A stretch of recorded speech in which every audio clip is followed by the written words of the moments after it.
माननीय सदस्य अपना आसन ग्रहण करें।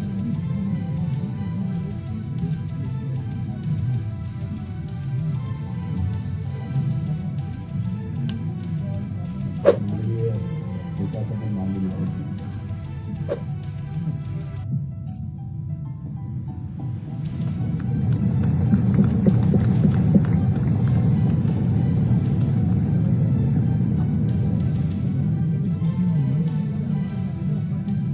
अध्यक्ष 18वीं विधानसभा के अध्यक्ष के रूप में सर्वानुमति से आपके चयन के लिए मैं पूरे सदन की ओर से आपका अभिनंदन करता हूं और आपसे बधाई देता हूं।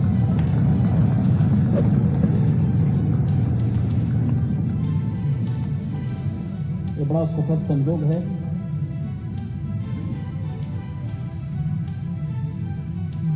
कि आपसे पहले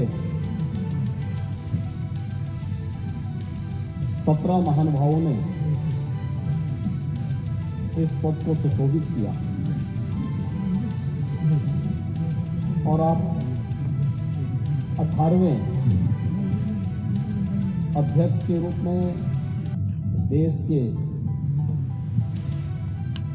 सबसे बड़े राज्य के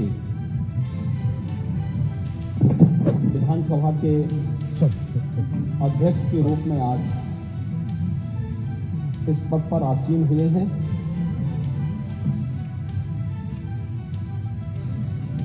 मैं हृदय से पूरे सदन की ओर से आपका अभिनंदन करता हूं।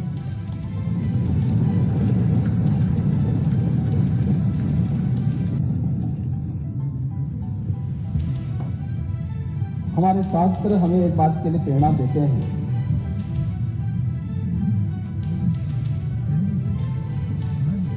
कि जब भी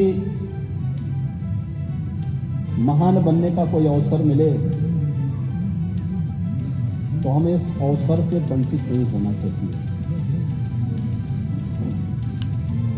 तैत्तिरीय उपनिषद ने भी कहा है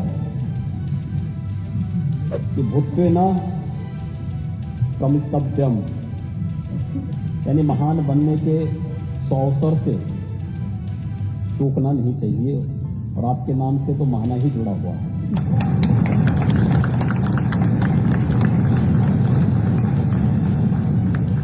स्वाभाविक रूप से लोकतंत्र के इस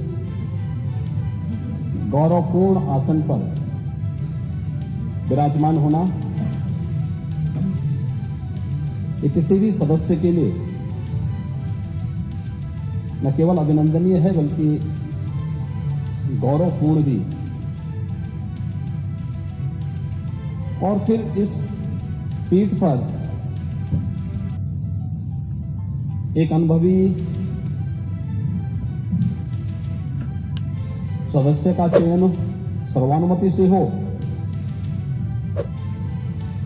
यह अत्यंत सुखद की अनुभूति कराता है। और खासतौर पर तब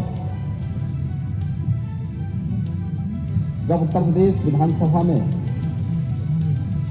अभी बहुत दिन नहीं हुए हैं, मार्च प्रथम सप्ताह में दोनों ओर से मिसाइलें चल रही थी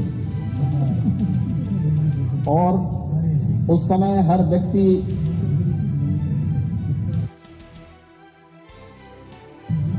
एक दूसरे के हमलों से झुलसने से बचने के लिए अपने अपने स्तर पर प्रयास कर रहा था। लेकिन यह भारत में ही संभव हो सकता है और भारत में भी उत्तर प्रदेश में ही कि राजनीतिक मतभेद भले ही कितने क्यों न हो, लेकिन लोकतंत्र को पुष्ट करने के लिए सर्वानुमति का रास्ता अपनाने और लोकतंत्र की गरिमा को और उसकी मर्यादा को बनाए रखने के लिए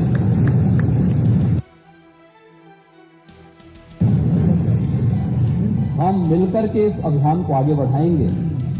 और आज आपका सर्वानुमति से यहां पर चयन हुआ है। ये सचमुच भारत की उन मजबूत लोकतांत्रिक परंपराओं को और भी मजबूत करता है और भी पुष्ट करता है। मैं इसके लिए सत्ता पक्ष और विपक्ष से जुड़े हुए अपने सभी माननीय जो नेतागण हैं, नेता प्रतिपक्ष और सभी दलों के अपने नेताओं के साथ साथ नवनिर्वाचित सभी माननीय सदस्यों को भी मैं हृदय से उनके चुनाव के लिए और आपके चुनाव के लिए भी मैं उन सबका हृदय से अभिनंदन भी करता हूं और धन्यवाद भी देता हूं।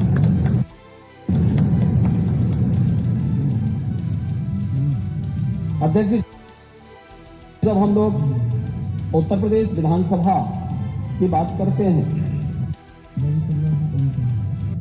तो इस विधानसभा के पहले अध्यक्ष के रूप में राजर्षि श्री पुरुषोत्तम दास टंडन जी का नाम आता है। उन जैसे मनुष्यों ने इस सदन की गरिमा को, इसके उच्च संसदीय मर्यादाओं और मानदंडों को स्थापित करने का कार्य किया था और इसके बाद से श्री आत्माराम गोविंद खैर जी ने 3 बार उत्तर प्रदेश विधानसभा के अध्यक्ष को सुशोभित किया। श्री केसरीनाथ त्रिपाठी जी ने 3 बार उत्तर प्रदेश विधानसभा के गरिमामय पूर्ण पद को सुशोभित किया और आज जब हम 18वीं विधानसभा में हैं तो इस सदन के वरिष्ठ सदस्य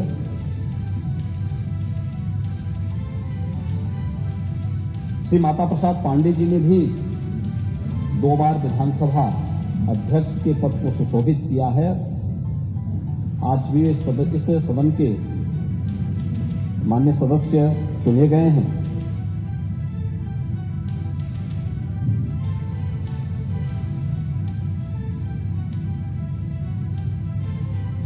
आपका चयन बहुत सारा संदेश दे देता है।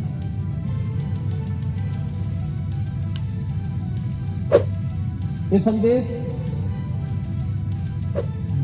अध्यक्ष पद जैसे गरिमामय पद के लिए तो है ही, हमारी लोकतांत्रिक परंपराओं को पुष्ट और मजबूत करने की दृष्टि से भी महत्वपूर्ण है और उससे भी महत्वपूर्ण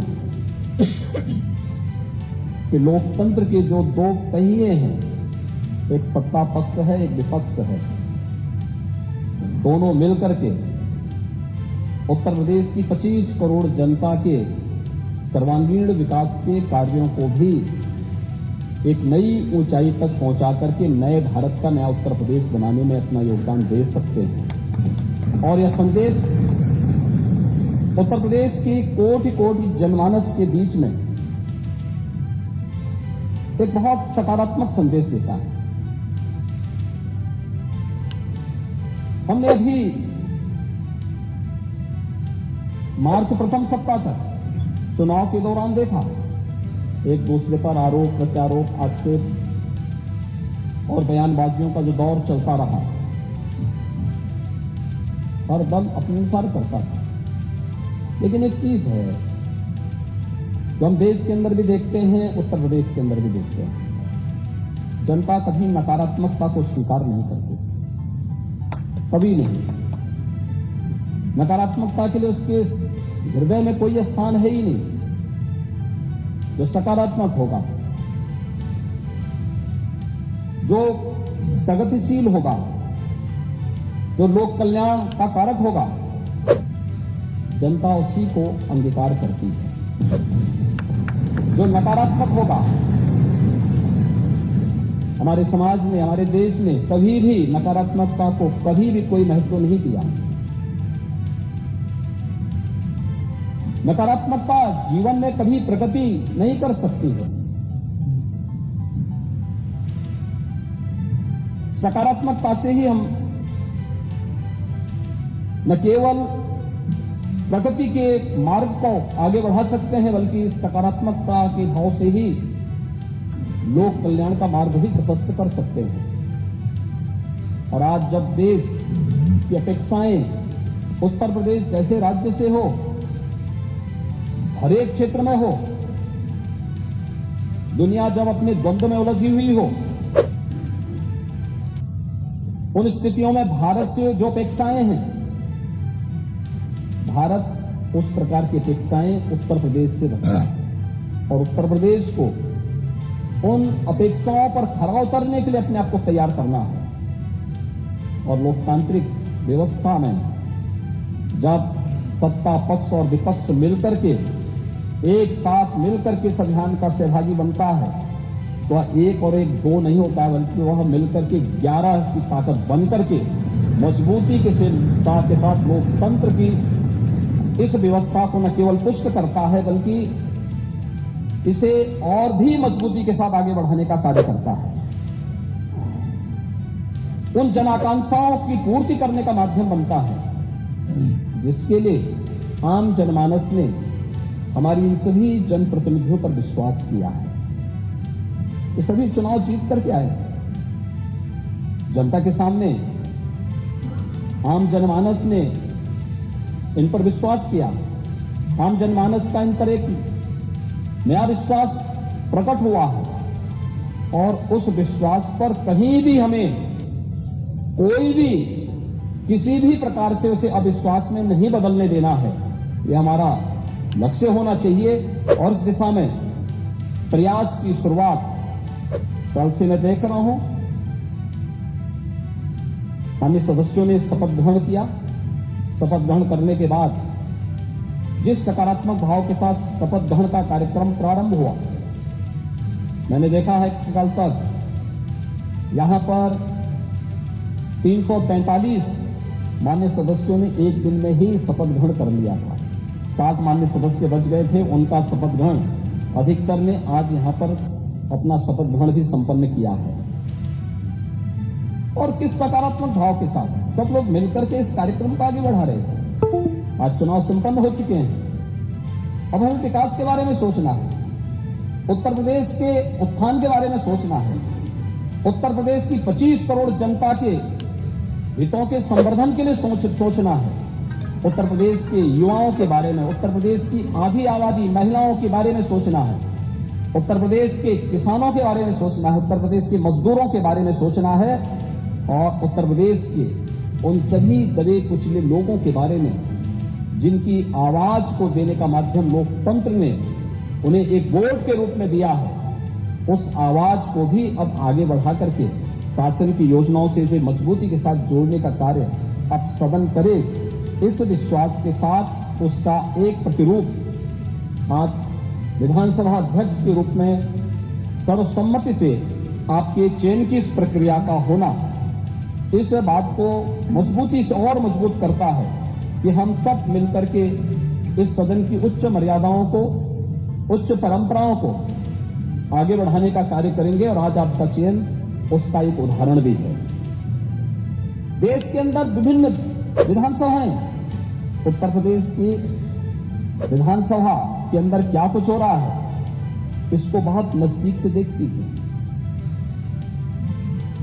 मुझे याद है जब पिछले कालखंड, पिछले 17वीं विधानसभा में इस सदी की सबसे बड़ी महामारी के दौरान हम लोगों ने विधानसभा के सत्र को यहां पे संचालित करने का निर्णय लिया। बहुत सारे प्रश्न उठ रहे थे कि कोरोना में सदन चलाना क्या आवश्यक है।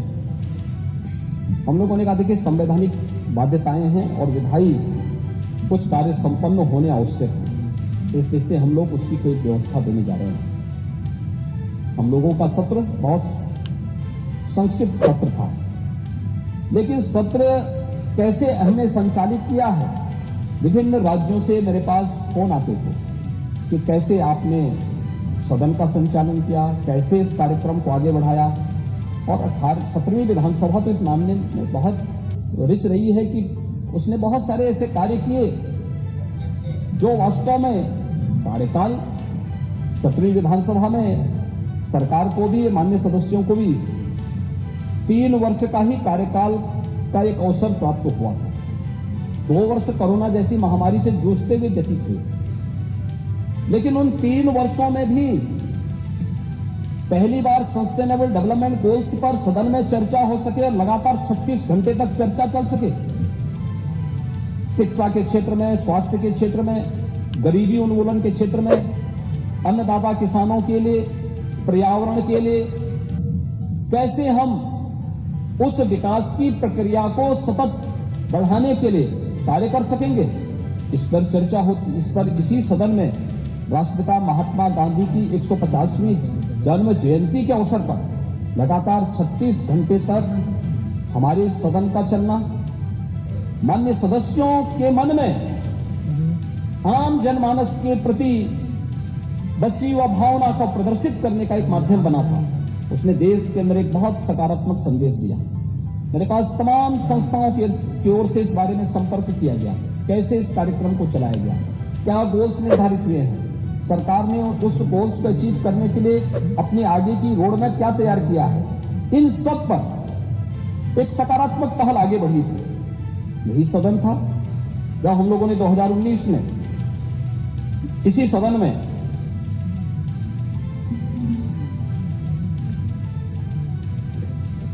छब्बीस नवंबर 2019 को संविधान को अंगीकार करने के दिवस को, उसकी 70वीं वर्षगांठ पर एक विशेष सत्र का आयोजन संविधान से संबंधित और बाबा साहब भीमराव अंबेडकर के प्रति श्रद्धा और सम्मान का भाव व्यक्त करते हुए इस अवसर पर एक विशेष सत्र हम लोगों ने आयोजित किया था। और तीसरा विशेष सत्र भी आयोजित हुआ था जब 31 दिसंबर 2019 को संविधान के 126वें संशोधन विधेयक के समर्थन के लिए हम लोगों ने एक विशेष सत्र यहां पर आयोजित किया था, जो अनुसूचित जाति जनजाति से संबंधित, उनके हितों से संबंधित एक विशेष सत्र आयोजित किया गया था। 2020 के प्रारंभ में 7वें राष्ट्रमंडल संसदीय संघ भारत परिक्षेत्र का एक ऐतिहासिक सम्मेलन भी यहां पर आयोजित हुआ था। श्री हृदय नारायण दीक्षित जी के मार्गदर्शन में, उनके नेतृत्व में 17वीं विधानसभा ने जिस गरिमामयी तरीके से सत्र के संचालन को उन्होंने अपनी विद्वता से, अपने सार्वजनिक जीवन के अनुभव से आगे बढ़ाने का कार्य किया था, अत्यंत अभिनंदनीय रहा। और उत्तर प्रदेश विधानसभा में जिन बातों पर चर्चा होती थी, जिन मुद्दों को यहां पर उठाया जाता था, उसकी गूंज देश के अंदर विभिन्न राज्यों के साथ ही प्रदेश के अंदर भी गांव और गलियों तक भी सुनने को, देखने को हम सबको मिलते थे कि आज उत्तर प्रदेश विधानसभा में जनता से जुड़े भी इस मुद्दे पर गंभीर चर्चा हुई है। आज उत्तर प्रदेश विधानसभा में इस दिशा में एक नए प्रस्ताव को आगे बढ़ाया है। आज ये अलग अलग मुद्दों पर जनता के बीच में भी ये बातें सुनने को मिलती थी। वह एक बहुत सकारात्मक भाव होता है। मुझे लगता है कि जब जनता अपनी विधायी संस्था को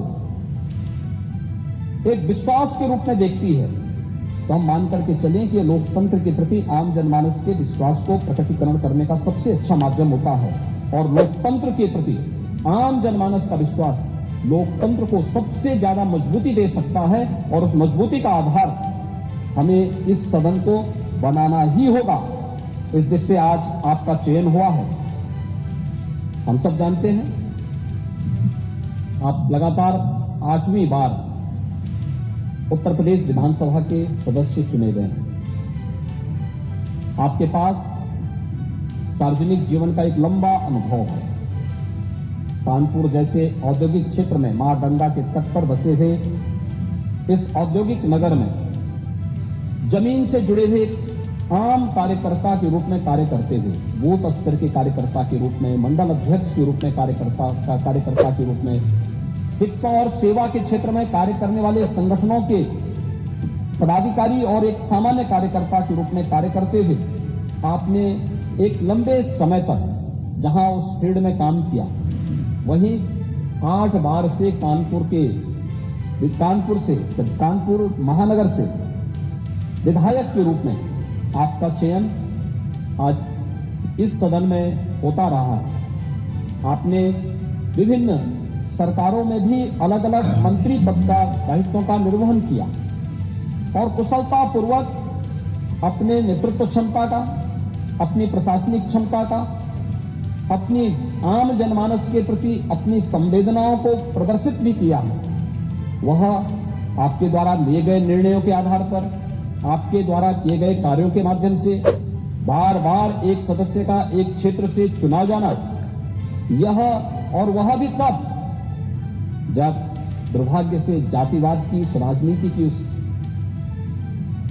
आंधी में एक व्यक्ति जिसकी अपनी कोई जाति न हो, जिसकी अपनी जातीय पहचान न हो, जिसने अपने जन्म के साथ ही पैतृक रूप से महाना शब्द जोड़ करके अपने को ये कहा कि भैया हम तो सेवा करते करते महान हैं, इसलिए हम लोग केवल राष्ट्रवाद, सुशासन, विकास और गरीब कल्याण के इस अभियान के साथ जोड़ करके अपने इस कार्यक्रम को आगे बढ़ाएंगे और लगातार जनता का एक विश्वास अर्जित करना। एक चुनाव हो सकता है, 2 चुनाव हो सकते हैं, तीसरा भी चल सकता है, लेकिन बार बार चुना जाना, अच्छे वोटों से चुना जाना, हर बार मत का प्रतिशत बढ़ जाना, एक बहुत सकारात्मक संदेश है। और पिछली सरकार में मुझे उस सरकार को भी नेतृत्व देने का सौभाग्य प्राप्त हुआ था। उस सरकार में औद्योगिक विकास मंत्री के रूप में जो कार्य किया, उत्तर प्रदेश के इतिहास में पहली बार उत्तर प्रदेश के अंदर 3,60,000 करोड़ रुपए से अधिक के निवेश के प्रस्ताव और जमीनी शासन पर उतारने का कार्य करना था। लाखों नौजवानों को नौकरी और रोजगार के साथ जोड़ने, उनके जीवन को उज्जवल भविष्य की ओर अग्रसर करने में जो योगदान दिया गया, कानपुर के विकास के साथ साथ उत्तर प्रदेश के समग्र विकास के लिए जो सकारात्मक भूमिका आपकी थी, डिफेंस कॉरिडोर आदरणीय प्रधानमंत्री जी की मंशा के अनुरूप उत्तर प्रदेश के अंदर स्थापित हो और इसके लिए 6 नोड पर कार्य तेजी से हो। उत्तर प्रदेश के अंदर एक्सप्रेस वे का एक संजाल बिछे और उत्तर प्रदेश अपने इंफ्रास्ट्रक्चर के लिए देश के अंदर एक नई पहचान के साथ उभरे। ये भी उत्तर प्रदेश में औद्योगिक विकास मंत्री के रूप में जब आपने इस पद को सुशोभित किया, ये सभी कार्य उत्तर प्रदेश की जनमानस में होते हुए देखे हैं और स्वाभाविक रूप से आपने मेरी टीम के एक महत्वपूर्ण स्तंभ के रूप में कार्य करते हुए इन कार्यक्रमों को आगे बढ़ाने का कार्य किया। आज आप उत्तर प्रदेश विधानसभा के अध्यक्ष के रूप में आपका यहां पर सर्वसम्मति से चयन हुआ है। मैं इसके लिए आपको हृदय से अभिनंदन करता हूं, आपको हृदय से बधाई देता हूं और अपनी शुभकामनाएं भी देता हूं। आपका चयन ऐसे समय में हुआ है जब यह देश आजादी का अमृत महोत्सव मना रहा है। यह आजादी का अमृत काल है। अमृत काल के लिए प्रधानमंत्री जी ने आगामी 25 वर्षों के लिए कुछ लक्ष्य निर्धारित किए हैं देश के अंदर। और देश के लिए जब कोई लक्ष्य निर्धारित हो तो देश की सबसे बड़ी आबादी के राज्य के लिए तो लक्ष्यों को प्राप्त करना और भी महत्वपूर्ण हो जाता है, क्योंकि अगर भारत को समयबद्ध ढंग से उन लक्ष्यों को प्राप्त करना है तो उसमें अग्रणी भूमिका के रूप में उत्तर प्रदेश को आना ही होगा। उत्तर प्रदेश की सबसे बड़ी भूमिका होनी ही चाहिए, क्योंकि सबसे बड़ी आबादी का राज्य है। 25 करोड़ की आबादी देश के अंदर, अन्य किसी भी राज्य को हम देखेंगे तो उसकी आबादी उत्तर प्रदेश की आधी से कम ही है।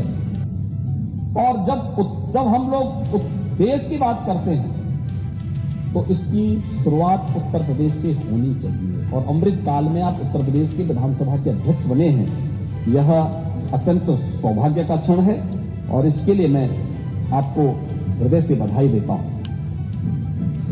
महोदय, मैं विश्वास व्यक्त करता हूं कि आपके नेतृत्व में उत्तर प्रदेश की हमारी 18वीं विधानसभा एक सुनिश्चित लक्ष्य को प्राप्त करने में सफल होगी। हम निरंतर उत्तर प्रदेश के विकास को आगे बढ़ाने में सफल होंगे।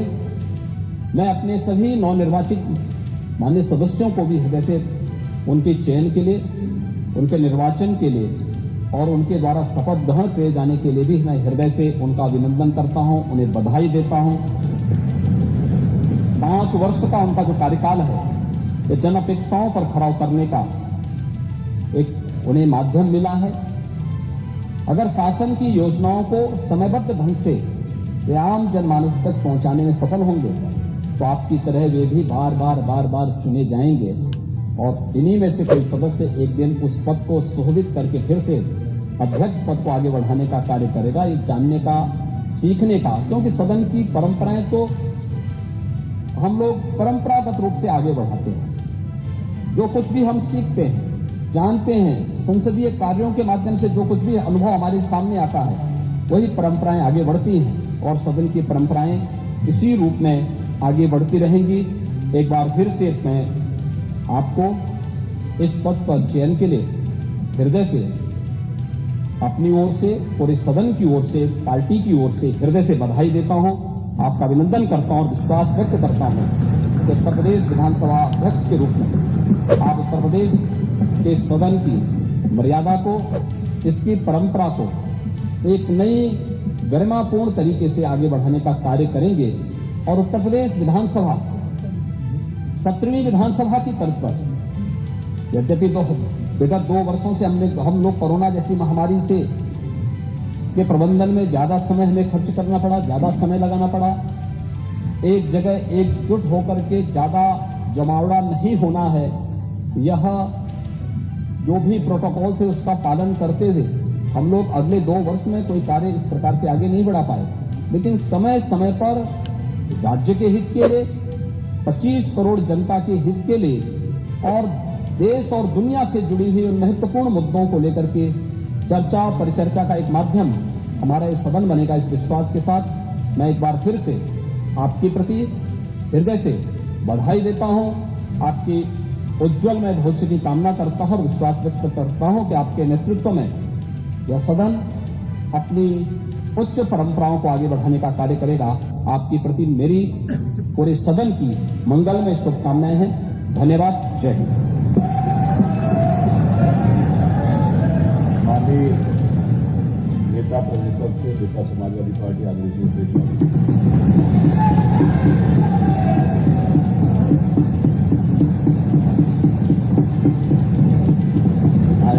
जी,